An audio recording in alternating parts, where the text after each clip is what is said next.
Ladies and gentleman, DK. Shivakumar ಆಸೆಗೆ high command ಏನಾದರೂ ತಣ್ಣೀರು ಎರಚಿಬಿಡ್ತಾ? ಹಾಗಾದ್ರೆ ಡಿ.ಕೆ. ಶಿವಕುಮಾರ್ ಮುಖ್ಯಮಂತ್ರಿಯಾಗುವ ಕನಸಾಗಿಯೇ ಉಳಿಯುತ್ತಾ 2028ರವರೆಗೂ? ಸಿಎಂ ಸಿದ್ದರಾಮಯ್ಯ ಮುಖ್ಯಮಂತ್ರಿಯಾಗಿ 5 ವರ್ಷಗಳನ್ನು ಪೂರೈಸೋದು ಪಕ್ಕ ಅನ್ನುವಂತಹ ಮೆಸೇಜ್ ಏನಾದರೂ ದೆಹಲಿಯಿಂದ ಬಂತಾ? ಯಾಕಂದ್ರೆ ನಿನ್ನೆ ಡಿ.ಕೆ. ಶಿವಕುಮಾರ್ ಬರ್ತ್ಡೇ ಸಮಾರಂಭದಲ್ಲಿ ಆದಂತಹ ಬೆಳವಣಿಗೆಗಳನ್ನು ನೋಡಿದ್ರೆ, ಅವರು ಹಾಕಿರುವ ಫ್ಲೆಕ್ಸ್ ಬಂಟಿಂಗ್ಗಳಲ್ಲಿ ಇರುವಂಥ ಮಾಹಿತಿಯನ್ನು ನೋಡಿದರೆ, ಸ್ಟೇಜ್ ಬ್ಯಾಕ್ಡ್ರಾಪ್ ಅನ್ನು ನೋಡಿದರೆ ಈ ತರಹದ ಒಂದು ಸಂಶಯ ಕಾಡ್ತಾ ಇದೆ.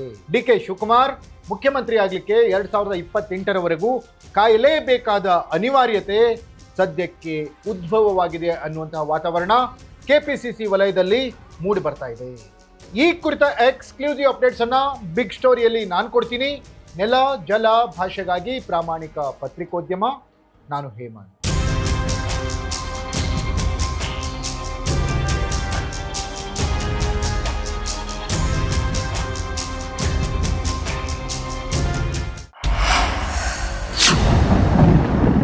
ಎಸ್ ವೀಕ್ಷಕರೇ, ಡಿ.ಕೆ. ಶಿವಕುಮಾರ್ ಮುಖ್ಯಮಂತ್ರಿ ಆಗಬೇಕು ಅಂತ ಏನು ಕನಸು ಕಾಣ್ತಾ ಇದ್ರು, ಆ ಕನಸು ಸದ್ಯಕ್ಕೆ ನನಸಾಗೋ ಲಕ್ಷಣಗಳು ಕಾಣ್ತಾ ಇಲ್ಲ. ರಾಷ್ಟ್ರೀಯ ವಾಹಿನಿಗೆ ಸ್ಫೋಟಕ ಸಂದರ್ಶನವನ್ನು ಕೊಟ್ಟಿದ್ರು 8 ತಿಂಗಳ ಹಿಂದೆ ಡಿ.ಕೆ. ಶಿವಕುಮಾರ್. 2.5 ವರ್ಷಗಳ ಕಾಲ ಸಿದ್ದರಾಮಯ್ಯನವರು ಮುಖ್ಯಮಂತ್ರಿ ಆಗ್ತಾರೆ. ಇನ್ನುಳಿದ 2.5 ವರ್ಷಗಳ ಕಾಲ ಮುಖ್ಯಮಂತ್ರಿ ಸ್ಥಾನವನ್ನು ಬಿಟ್ಟುಕೊಡ್ತಾರೆ. ಡಿ.ಕೆ. ಶಿವಕುಮಾರ್ ಮುಖ್ಯಮಂತ್ರಿ ಆಗಬೇಕು ಅಂದರೆ ತಾನು ಮುಖ್ಯಮಂತ್ರಿ ಆಗ್ತೀನಿ ಅನ್ನುವಂಥ ಇಂಗಿತವನ್ನು ವ್ಯಕ್ತಪಡಿಸಿದರು. ಅದಾದಮೇಲೆ ಕಾಂಗ್ರೆಸ್ನಲ್ಲಿ ಸ್ಫೋಟಕ ರಾಜಕೀಯ ಬೆಳವಣಿಗೆಗಳು ನಡೀತಾ ಇದ್ವು. ಮುಖ್ಯಮಂತ್ರಿ ಸ್ಥಾನವನ್ನು ಬಿಟ್ಟು ಕೊಡಲೇಬೇಕು ಅಂತ ಡಿ.ಕೆ. ಶಿವಕುಮಾರ್ ಬೆಂಬಲಿಗರು ಹೇಳ್ತಾ ಇದ್ರೆ, ಯಾವುದೇ ಕಾರಣಕ್ಕೂ ಮುಖ್ಯಮಂತ್ರಿ ಸ್ಥಾನವನ್ನು ಬಿಟ್ಟು ಕೊಡಲ್ಲ ಅಂತ ಸಿದ್ದರಾಮಯ್ಯ ಹಾಗೂ ಅವರ ಬೆಂಬಲಿಗರು ಹೇಳ್ತಾ ಇದ್ರು. ಮಧ್ಯದಲ್ಲಿ ಹೈಕಮಾಂಡ್ ಮಧ್ಯಪ್ರವೇಶ ಮಾಡಲೇ ಇಲ್ಲ. 2 ಬಣದ ನಾಯಕರು ವಾಗ್ವಾದ ಮಾಡ್ತಾ ಇದ್ರು. ಹೈಕಮಾಂಡ್ ಮುಗುಮ್ಮಾಗಿ ಕುಳಿತಿತ್ತು. 2 ಬಣದ ನಾಯಕರು ದಿಲ್ಲಿ ಯಾತ್ರೆಯನ್ನು ಹಲವು ಬಾರಿ ಮಾಡಿದರು. ಮುಖ್ಯಮಂತ್ರಿ ಪಟ್ಟವನ್ನು ಬಿಟ್ಟು ಕೊಡಬೇಕು ಅಂತ ಡಿ.ಕೆ. ಶಿವಕುಮಾರ್ ಮತ್ತು ಟೀಮ್ ಹಕ್ಕೊತ್ತಾಯವನ್ನು ಮಾಡಿದರೆ, ಯಾವುದೇ ಕಾರಣಕ್ಕೂ ಸಿದ್ದರಾಮಯ್ಯ ಅವ್ರನ್ನ ಮುಖ್ಯಮಂತ್ರಿ ಸ್ಥಾನದಿಂದ ಕೆಳಗಿಳಿಸಬಾರ್ದು ಅಂತ ಹೇಳಿ ಸಿದ್ದರಾಮಯ್ಯ ಮತ್ತು ಟೀಮ್ ಹೈಕಮಾಂಡ್ಗೆ ಮನವಿ ಮಾಡ್ತಾನೆ ಬಂದವು. ಇದರ ನಡುವೆ ರಾಜಕೀಯ ವಿಪ್ಲವಗಳು ನಡೆದರೂ ಕೂಡ ಯಾವ ಸಮಯವೂ ಕೂಡ ಸಿದ್ದರಾಮಯ್ಯ ಅವ್ರನ್ನ ಮುಖ್ಯಮಂತ್ರಿ ಸ್ಥಾನದಿಂದ ಕೆಳಗಿಳಿಸಬೇಕು ಅನ್ನುವಂತಹ ಸಂದರ್ಭವನ್ನು ತರಲೇ ಇಲ್ಲ. ಹಾಗಾಗಿ ಸಿದ್ದರಾಮಯ್ಯ ಅವರ ಕೈ ಇಲ್ಲಿ ಮೇಲಾಗಿದ್ದು, ಡಿ.ಕೆ. ಶಿವಕುಮಾರ್ ಅವರ ಕನಸು ನುಚ್ಚು ನೂರಾಗಿದೆ ಅನ್ನುವಂಥ ವಾತಾವರಣ ಸದ್ಯ ಕರ್ನಾಟಕ ಕಾಂಗ್ರೆಸ್ನಲ್ಲಿ ನಡೀತಾ ಇದೆ.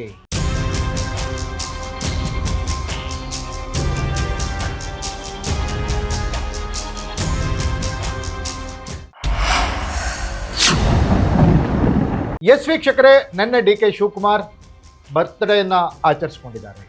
ಮೇ 15ಕ್ಕೆ ಕರ್ನಾಟಕ ರಾಜಕಾರಣದಲ್ಲಿ ಏನೋ ಅಲ್ಲೋಲ ಕಲ್ಲೋಲ ಆಗುತ್ತೆ ಅನ್ನುವಂಥ ಮಾತುಗಳು ಕೇಳಿ ಬರ್ತಾ ಇದ್ವಿ. ಡಿ.ಕೆ. ಶಿವಕುಮಾರ್ ಬೆಂಬಲಿಗ ಶಾಸಕರು ಇಕ್ಬಾಲ್ ಹುಸೇನ್ ಅದರಲ್ಲಿ 15ಕ್ಕೆ ಸಿಎಂ ಆಗಿಬಿಡ್ತಾರೆ ಡಿ.ಕೆ. ಶಿವಕುಮಾರ್ ಅನ್ನುವಂಥ ಹೇಳಿಕೆಯನ್ನು ಕೊಟ್ಟಿದ್ರು. ಅದು ಸಾರ್ವಜನಿಕವಾಗಿ ತುಂಬ ಚರ್ಚೆಗೂ ಕೂಡ ಗ್ರಾಸವಾಗಿತ್ತು. ಆದರೆ ಈಗಿರುವ ಮಾಹಿತಿಯ ಪ್ರಕಾರ ಡಿ.ಕೆ. ಶಿವಕುಮಾರ್ ಮುಖ್ಯಮಂತ್ರಿ ಆಗಲಿಕ್ಕೆ ಇನ್ನೂ 2028ರವರೆಗೂ ಕಾಯಲೇಬೇಕಾದ ಅನಿವಾರ್ಯತೆ ದಟ್ಟವಾಗಿದೆ. ಇದಕ್ಕೆ ಇಂಬು ಕೊಡುವಂತೆ ಡಿ.ಕೆ. ಶಿವಕುಮಾರ್ ಕೂಡ ಇದನ್ನು ಒಪ್ಕೊಂಡ್ಬಿಟ್ಟಿದ್ದಾರೆ ಅನ್ನೋ ಥರ ಬೆಳವಣಿಗೆಗಳು ನಡೆದಿವೆ. ಮುಖ್ಯಮಂತ್ರಿ ಆಸೆಯನ್ನು ಡಿ.ಕೆ. ಶಿವಕುಮಾರ್ ಕೈ ಬಿಟ್ಬಿಟ್ರಪ್ಪ ಅನ್ನೋ ಥರದ ಬೆಳವಣಿಗೆಗಳು ನಡೆದಿವೆ. ನಿನ್ನೆ ಡಿ.ಕೆ. ಶಿವಕುಮಾರ್ ಬರ್ತ್ಡೇ ಕಾರ್ಯಕ್ರಮ ಫ್ಲೆಕ್ಸ್ ಬಂಟಿಂಗ್ಸ್ಗಳಲ್ಲಿ 2028ರ ಮುಖ್ಯಮಂತ್ರಿ ಡಿ.ಕೆ. ಶಿವಕುಮಾರ್ ಅನ್ನುವಂಥ ಘೋಷಣೆಗಳು ಕೂಗಿದ್ವಲ್ಲಿ ಅಲ್ಲಿ ಆ ತರಹದ ಹೇಳಿಕೆಗಳಿದ್ವು. ಹಾಗಾಗಿ ಆ ತರಹದ ಬರಹಗಳಿದ್ವು. ಹಾಗಾಗಿ ಡಿ.ಕೆ. ಶಿವಕುಮಾರ್ 2028ರವರೆಗೂ ಮುಖ್ಯಮಂತ್ರಿ ಆಗಲಿಕ್ಕೆ ಇಂಟ್ರೆಸ್ಟ್ ತೋರಿಸ್ತಾ ಇಲ್ವಾ ಹಾಗಾದರೆ ಈಗ ಅಂತ. ಅದರ ಅರ್ಥ ಮುಖ್ಯಮಂತ್ರಿಯಾಗಿ ಸಿದ್ದರಾಮಯ್ಯನವರೇ ಈ 5 ವರ್ಷಗಳ ಕಾಲ ಮುಂದುವರಿತಾರೆ ಅಂತ. ಅದರರ್ಥ ಸಿದ್ದರಾಮಯ್ಯನವರು ಮುಖ್ಯಮಂತ್ರಿಯಾಗಿ ಮುಂದುವರೆದ್ರೆ ಡಿ.ಕೆ. ಶಿವಕುಮಾರ್ ಮುಖ್ಯಮಂತ್ರಿಯಾಗುವ ಆಸೆಯನ್ನ ಕೈ ಬಿಟ್ರ ಹಾಗಾದ್ರೆ ಅನ್ನುವಂಥದ್ದು.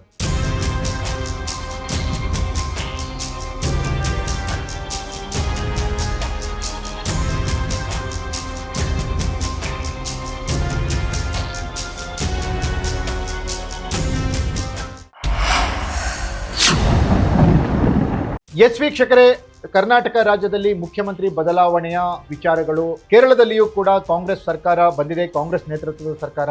ಅಲ್ಲಿಯೂ ಕೂಡ ಸಿದ್ದರಾಮಯ್ಯನವರ ನಿಕಟವರ್ತಿಯಾದಂಥ ಕೆ.ಸಿ. ವೇಣುಗೋಪಾಲ್ ಅವರಿಗೆ ಮುಖ್ಯಮಂತ್ರಿ ಆಗಲಿಕ್ಕೆ ಅವಕಾಶ ಸಿಕ್ಕಿಲ್ಲ. ರಾಹುಲ್ ಗಾಂಧಿ ಅವರು ಕೆ.ಸಿ. ವೇಣುಗೋಪಾಲ್ ಅವರಿಗೆ ಸಪೋರ್ಟ್ ಮಾಡ್ತಿದ್ರು ಕೂಡ ಸೋನಿಯಾ ಗಾಂಧಿ ಮತ್ತು ಕೇರಳ ಕಾಂಗ್ರೆಸ್ನ ಒಟ್ಟಾರೆ ಅಭಿಪ್ರಾಯವನ್ನು ಪಡೆದು ಸತೀಶನ್ ಅವರನ್ನ ಚೀಫ್ ಮಿನಿಸ್ಟರ್ ಮಾಡಲಾಗಿದೆ. ಕರ್ನಾಟಕದಲ್ಲಿಯೂ ಶಾಸಕರ ಬೆಂಬಲ ಯಾರ ಪರವಾಗಿದೆ, ಡಿ ಕೆ ಶಿವಕುಮಾರ್ ಅವರ ಪರವಾಗಿದೆಯಾ, ಸಿದ್ದರಾಮಯ್ಯನವರ ಪರವಾಗಿದೆಯಾ ಅನ್ನೋದಕ್ಕೆ ಹೈಕಮಾಂಡ್ ವರದಿ ತರಿಸ್ಕೊಂಡಿದೆ.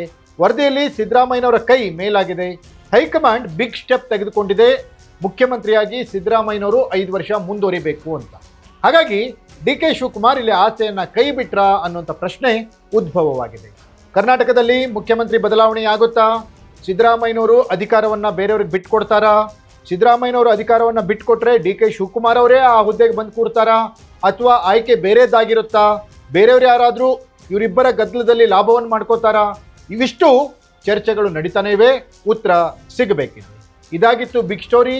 ನೆಲ ಜಲ ಭಾಷೆಗಾಗಿ ನೋಡ್ತಾ ಇರಿ ಫೋಕಸ್ ಟಿವಿ.